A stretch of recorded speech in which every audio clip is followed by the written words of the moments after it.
All right, hey guys, welcome to lesson 4.3. In this lesson, we're going to build on what we were doing in 4.2, but do it a little bit differently because we're going to be working with the column totals and the totals that you did when you recorded a journal entry. So we looked at 4.2. We were looking at making individual postings for the general columns, the general credits and the general debits. Now we're going to be looking at those last three columns, those special account columns, the sales credit, and then debit or cash debits and cash credits. And to save a little bit of time, you don't need to post individually things dealing with sales or cash. Because of those individual account titles, it makes it a lot easier to actually come up with the totals because you kind of do that anyway when you prove your journal. And so again, the whole point of posting is to be able to look at the totals of individual accounts at a quick glance. So looking at the totals, this is what you guys did in chapter 3 at the very end of the month, right? You at the end of a page, you calculate all of the column totals for the general debits, the credits, the sales credits, the cash debits, and the cash credits. And then anything, if you had to go onto another page and you're still making entries for the month, we went on to page 2. We brought forward the previous totals, and then we made our final entries for the month. And at the very end of the month, you have to rule your journal, which means you're going to, total all of your columns here and go through. So the check marks indicate that amounts are not posted individually. So instead of using those post reference in lesson 4.2, we were writing the account numbers on there. For some of them, that post reference box might just be a check, and it just means that's going to be things like we skipped over in 4.2, we skipped over that amount that was a transaction, something like you received cash for sales, because that only deals with 2 columns that are already labeled on your journal. And so we don't deal anything with the general account columns, which is what we talked about in 4.2. Now we're going to be dealing with just doing this. So you don't actually post things from the cash columns or the sales credit individually. You only post the totals because, again, the whole point is to just look at totals. And since you do that anyway, we're just saving a little bit of time. So instead of recording individually like 15 more entries for each of these, you're just going to do the totals. It saves a lot of time, and we still get what we need from it. Check marks under here indicate, so this is going to be one thing that you need to do when you're looking at how to record totals, because each of the things that were listed in these totals here, we separated out because we were doing individual postings like we did in lesson 4.2 for each of these. So we don't actually need to record the totals because those are all divvied out to their different account ledgers that we were doing before. So you just put a check there and a check there because we've already kind of dealt with those on an individual basis, but we didn't deal with any of these on an individual basis. So we need to deal with these account totals here. The other part about using check marks in accounting is just to be able to quickly skim through the post reference for the whole month and to make sure that there's something in each box, whether it be an account number or a check mark, just so you know that you didn't miss anything. All right. So in this sense, equipment rental expense, paying cash to rent equipment, since there's nothing there, we have not actually recorded that yet.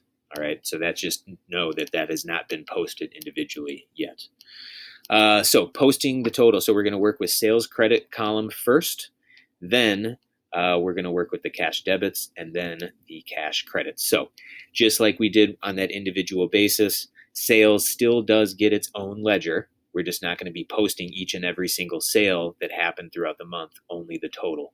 So at the end of the month, when you do your totals on January 31st, the first step, you're going to need to put the account number. We put a check here, and then our account number was 410, going back to our chart of accounts.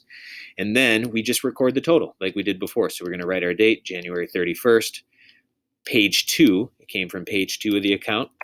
So we're going to list that under the post reference.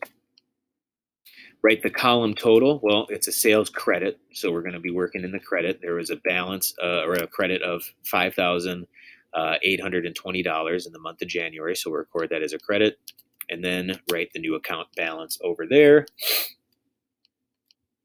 and then return to the journal and write the account number. So that's just what I was saying. You write the account number up there instead of like the post reference. You just write it right underneath next to where you guys put the credits, and I'll show you how that looks on the Mind tab. Looking at the cash debits column, which is right here.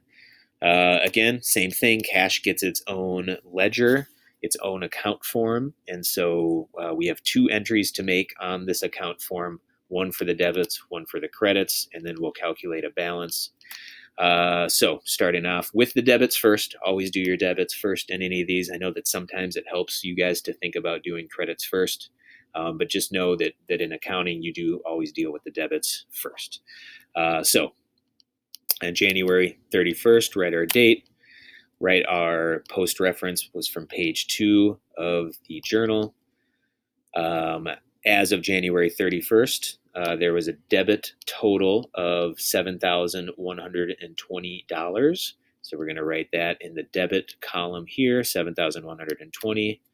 Calculate our new balance, which is a debit balance of $7,120. And then return to the journal and write the account number underneath the total there. So that was account number 110 for cash. So those are cash debits. Now looking at the last one, cash credits. Our credit totals are right there.